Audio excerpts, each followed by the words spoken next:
Pemirsa, genap 1 pekan berlalu, penyebab kematian diplomat muda Kementerian Luar Negeri Arya Daru Pangayunan masih menjadi misteri.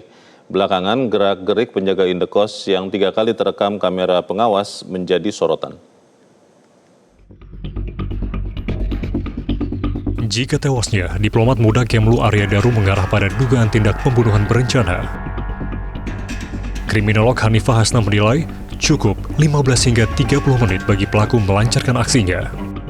Berdasarkan literatur forensik, kematian akibat pembunuhan itu yang terencana ya, bisa terjadi dalam waktu yang sangat singkat, bahkan dalam waktu 5-15 menit tergantung metode yang digunakan oleh pembunuh kalau kita arahnya adalah ini pembunuhan gitu ya, dan tergantung dari kesiapan pelaku tersebut. Jadi dia menggunakan alat apa atau menggunakan bahan apa.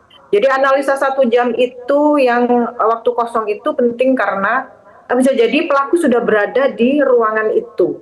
Dan fakta bahwa tidak terdengar keributan justru itu menguatkan teori bahwa metode pembunuhan dilakukan dengan tenang dan efektif. Artinya pelaku ini sudah memperhitungkan dan mempersiapkan dengan matang. Ini bukan cara-cara yang impulsif.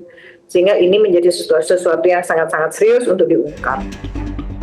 Sementara itu, mantan Kabar Eskrim Ito Sumardi menaruh perhatian lebih ke gerak-gerik penjaga Indekos. Dalam 3 potongan rekaman kamera pengawas, penjaga Indekos nampak tak sekalipun berusaha mengetuk pintu kamar Arya Daru.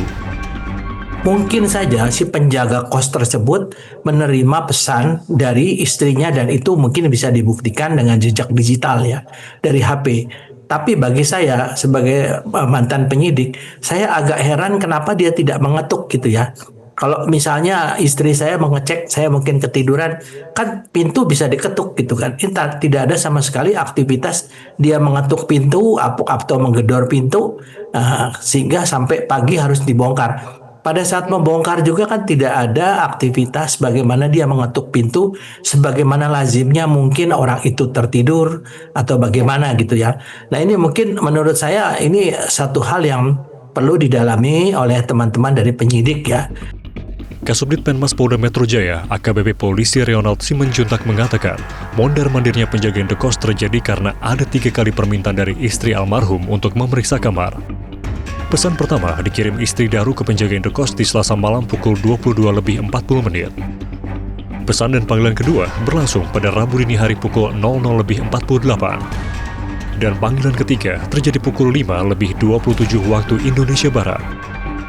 Karena terus dimintai tolong untuk memastikan kondisi Arya Daru di Selasa pagi, atas izin pemilik Indekos dan istri almarhum, penjaga Indekos mencongkel jendela kamar, berhasil membuka pintu yang terkunci.